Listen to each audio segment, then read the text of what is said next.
Okay, so I'm DavinaStewart, and I am today is September the 19th. 2015. I am in the lovely North Philadelphia, across the street from the Church of the Advocate, sitting with Miss Barbara Cox, who is one of my elders, lover to life. When I was in Philadelphia, I actually lived in this house, and we would host poetry events called Daughter's Den, and it was amazing. It was amazing.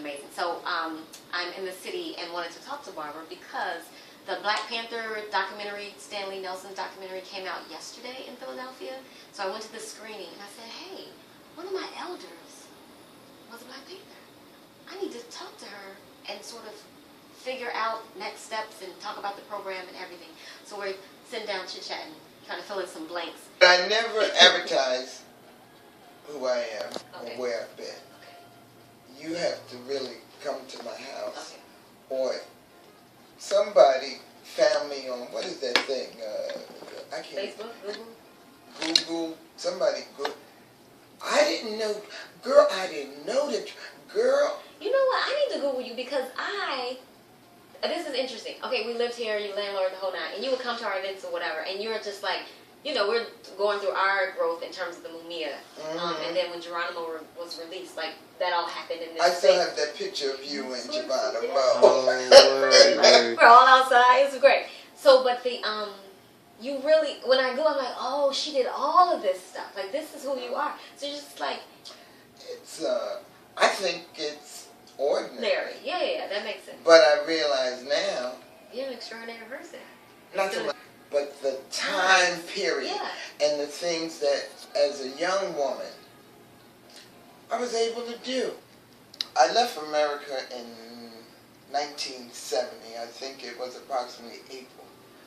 And first time traveling abroad. But Eldridge Cleaver, Kathleen, Don Cox, and several other Panthers were in Algiers, North Africa. I was about 6 months pregnant. No, maybe 7. I think 7 months pregnant. And North Korea, Kim Il-sung, had invited the Panthers to come. And Kathleen went there to have a baby. So our babies were due at the same time. So come on over, Barbara, go to North Korea. I got on a plane, landed in Algiers. In 24 hours, I was heading to North Korea. Now, we stopped in Russia, and because I was escorted by a diplomat, I never had to show my passport. Everything was fine. I get to North Korea, a month and a half later, I have this baby. Kathleen had her baby about 3 weeks earlier. So long story short, North Koreans were used to Africans, but they had never seen an African American. They had never heard us talk. The interpreter asked me, how could I, as a brown-skinned woman, have a white baby? Well, see, they never seen. They had never experienced this. Kathleen is real light, so both her babies are light.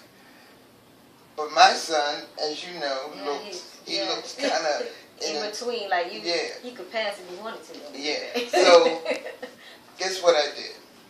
I brought out Jet, Ebony, Dr. Spock, and 2 or 3 other magazines, because the only thing I knew about having a baby was I had read a lot, but I had never had a child. And the North Koreans, never mind, we ain't gonna get too personal. But when they would take us in town to get clothes or whatever we needed, people would just do like this, because we had hair out to there, and we were different. I mean, the Africans, because they go there to study, they would even look at us because they knew we weren't Africans. We were there about 3 months, They sent us back the beginning of October. So we had to stay in Russia 3 days. I would go out to the store looking for Pampers. The Russians be so busy looking at me in the store. The woman said, why would anybody need a paper diaper? That don't make no sense. Okay, I'm in someplace else. One day, I'm coming back to the hotel, and I see what I thought was a picture of myself on Time magazine. It was Angela Davis. Okay. And of course, you know what happened in Marin County, etc. Kathleen and I were like scared to death because we had no idea. We just wanted to get back to North Africa. So we get back, and Huey gets out. Okay. Also while we were in North Korea, and so we come back, and things start rolling. About a year later, the federal government had clamped down on Elbridge's money. You know, they can hold your money. And so we had to make some decisions because by that time, I mean, literally the man was supporting 10 to 12 people.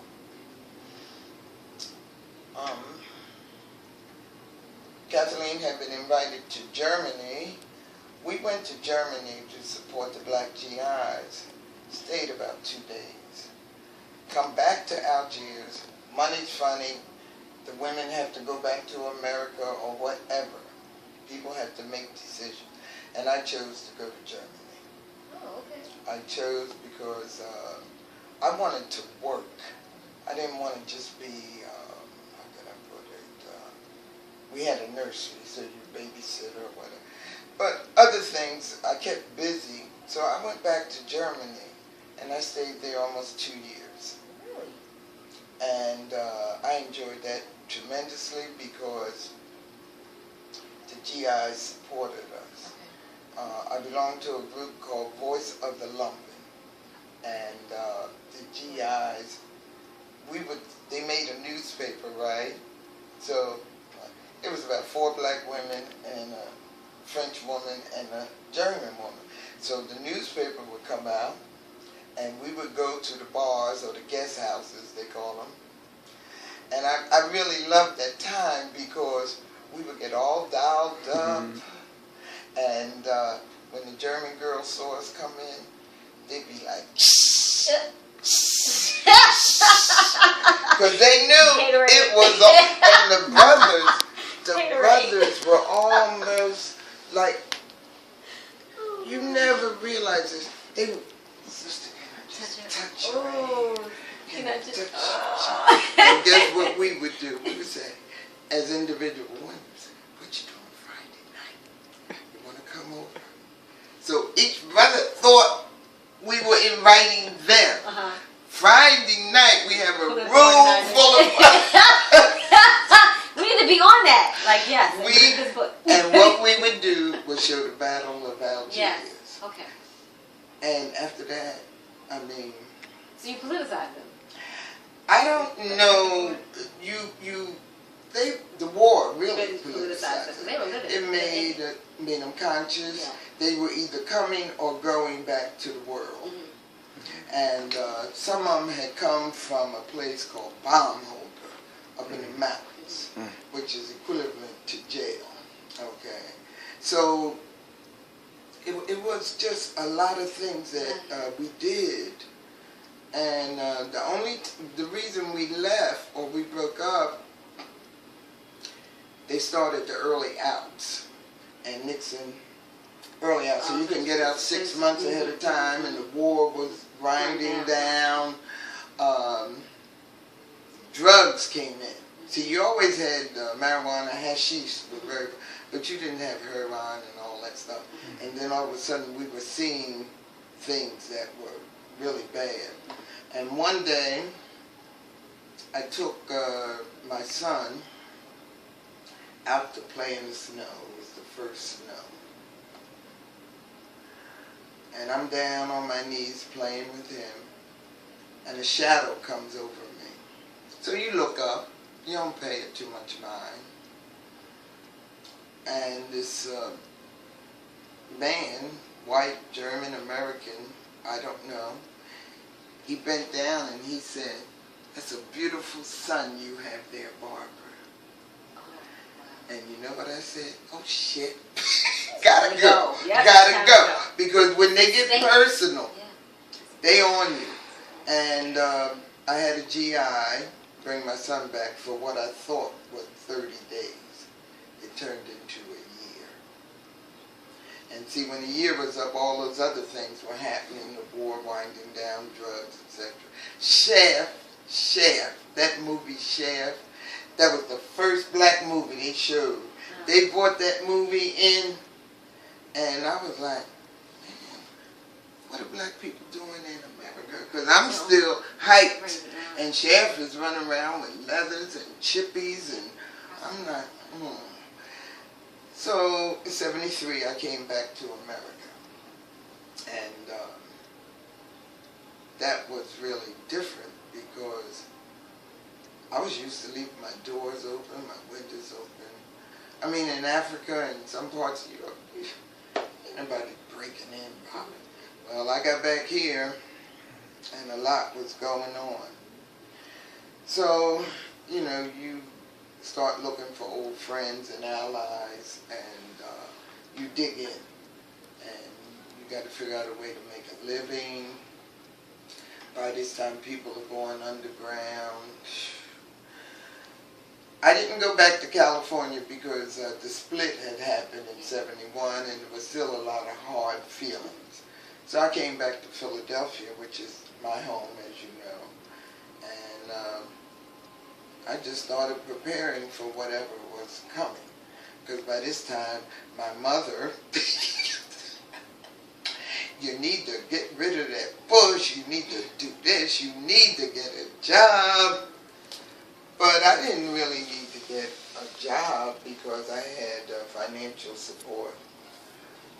Brothers that were underground who more or less just got out of jail after 29 years.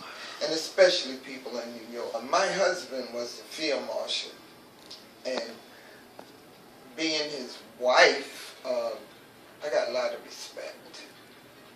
So, but I came back to Philly, and of course you look for something like the Panthers or something you could get involved with.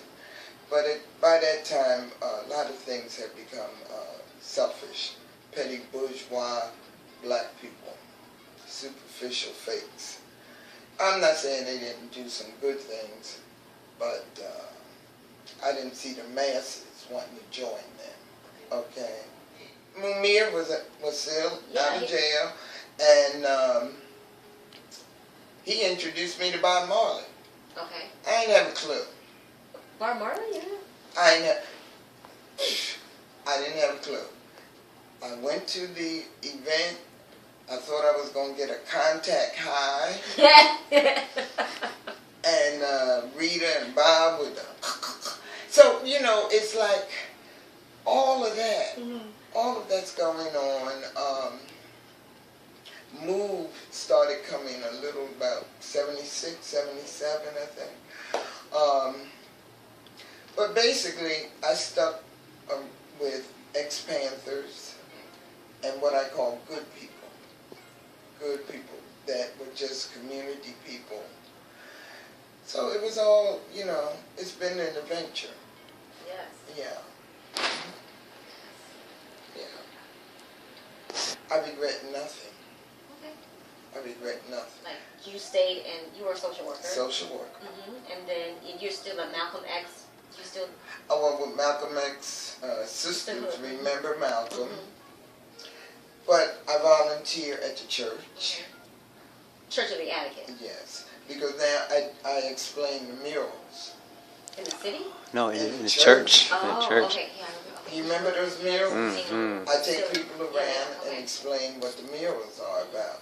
They're biblical, but they're also part of the African American struggle from slavery, or before slavery, actually, come to think of it, up to today. And you just keep working. Yeah. You keep working. I'm working with a young Italian woman out of Stanford, and for the 50th, she's doing a photo book. So she takes the photos, and I call you and get your story. So I have 50 stories from all over this country, black, white. I'm going for Hispanic now in the next week. I mean, I would call these men and women, and, well, I can't talk about that, sis, but I'll tell you, and I'm writing, and some of them are emailing me their stories. One particular brother, Forte, one of the original Panthers,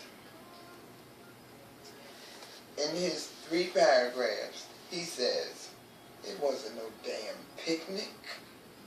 We were trying to stay alive. There weren't any programs. We were just trying to keep killing and beating.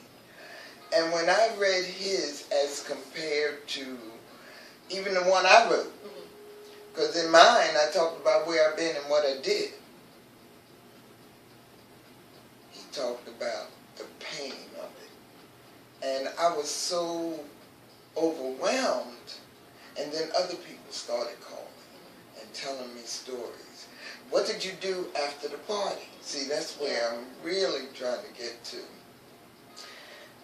And if I got 50 stories, 49 of them remained in helping the people.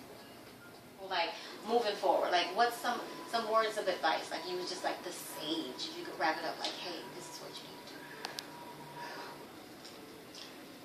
Don't take yourself so serious and think that you're the only one working. Yes. Okay. Remember your middle name. It's not God, whoever you call God. And my personal philosophy is, if I cannot do great things, I will do small things greatly. And that's all we can do. Do what you can. And try not to hurt anybody. Which means sometimes you have to back down. Don't use all your energy arguing. And of course, like everybody else says, get some education and study history, please. And be cultural. That's another thing. Be cultural.